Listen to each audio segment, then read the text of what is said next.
We're live. Yeah, my name is Jacques Claude. I'm arguing the affirmative. My name is Angelo Hart. I'm arguing the affirmative. Last but not least, I am Brendan Jeremy O'Brien. I'll be arguing the negative alone.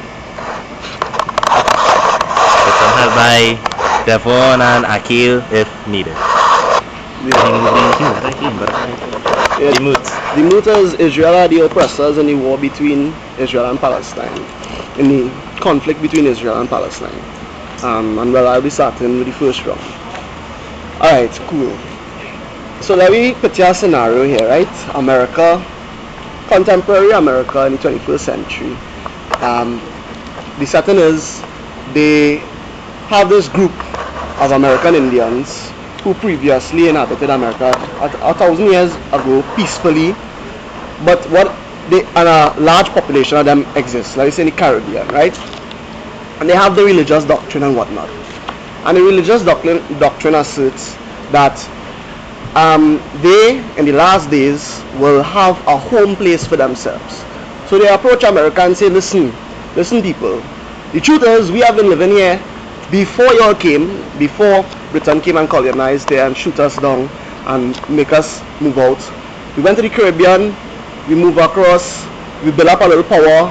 Now we have some rich people among us, Bill Gates, a Bill Gates Amerindian, a wealthy American Indians now. And now we want to come back to you, America, and we want to say that we belong here because our doctrine says that there was a point in time where we lived here and we are destined to come back here. What do you think would be America's response? I don't even need to try to be far-fetched or intellectual about it. It's obvious that America will not accept that proposal. It's a ridiculous one because America right now is an established society living in occupying the land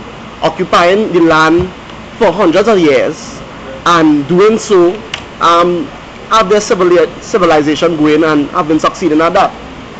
Now let me draw this into the context of Israel and Palestine. Israel has not been in Palestine for over 1,000 years. Slavery has ended in 200 years ago, and the Amerindians were killed, let me say, approximately 400 years ago. So even if the Amerindians was to come back now and demand of America that they belonged there before, it wouldn't have been a request that is so outdated. It would have been a request of about 500 years. They would have, they have lost 500 years of the Caucasian population occupying the land. But on the other hand, now with Israel, Palestine has occupied the land for 1,000 years. 1,000 years since. 1,000 years since. Hey, all of this distracting. No, okay. Yeah. My time up? No. 1,000 years since Israel was not in Palestine. There has been 1,000 years, and now Israel has come back to ask. In fact, they haven't come back. They already came back and demanded land. Now, here's what they did. The name of the group that advocate for Israel to have land in Palestine is the Zionist movement. Now listen to the name Zionist movement. That name has nothing to do with justice, fairness, any kind of thing. It's specifically a religious term, Zion being the identifying trait. The Zionist movement. And according to this history here that I have downloaded, the Zionist movement arose to restore the Jews to Israel, largely ignoring the existing Arab population. Yes, they have some names here that really hard to pronounce, some Arabic names and whatnot, so I won't go into it. But the Zionist movement were the advocates for this this movement of these Jews back into Israel. It was not any particular special or just motive, or that the Jews actually had some rights to the land. It was specifically founded on a religious premise that we lived here 1,000 years before y'all came here, so we deserve to come back here, and in fact our doctrine says so. The British people were the ones who Britain as a League of Nations had a mandate to build a home for the Jewish people, British. And the Arabs resented the Jews coming to take their land. The Arabs and Britain never really agreed on Israel coming into Israel, meaning the Jewish people coming into the land of Palestine to occupy any particular landmass, right? That was something that the British people that joined up together with the Zionist movement and lobbied for. But the Arabs were against it from the interim, and it sensibly and practically that is a realistic rejection of that proposal, because they have been occupying the land for thousands of years, for 1,000 years, with all these people there. And then this Zionist movement with the religious persuasions, the religious beliefs, whatnot, come asking to have the land. And it's not like if the Arabs say yes, they said no. They said no, we don't want you here. No, we are not interested in your coming here. We live in here, we occupy any place peacefully. So immediately we see that the democratic process that the US and the UN and all these countries boast about, because one of the boasts about why it is Israel should be established is because Israel is one of the democratic countries in that region. You know, amongst all the Islamic states, Israel is a democratic country. Yet they weren't democratic enough to seek consensus from the Arabs in establishing the land of Israel. So much so that in 1947, when it is they entered the land, it was not peaceful entering into the land. It was a war in which they established a territory and carved out a place for yourself. Get the hell out of here, you're Palestinians, we want this territory. And they established it by their own merit of their power and their force. And this has been the issue throughout humanity, that stronger people, more powerful groups, did what they wanted with little regard for those who couldn't speak up.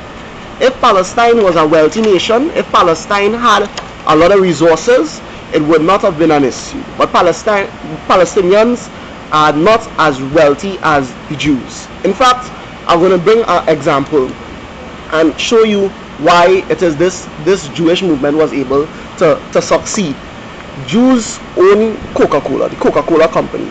To just show you the influence of the Jewish movement. They didn't want the name Christmas because they don't believe Christ is the Messiah.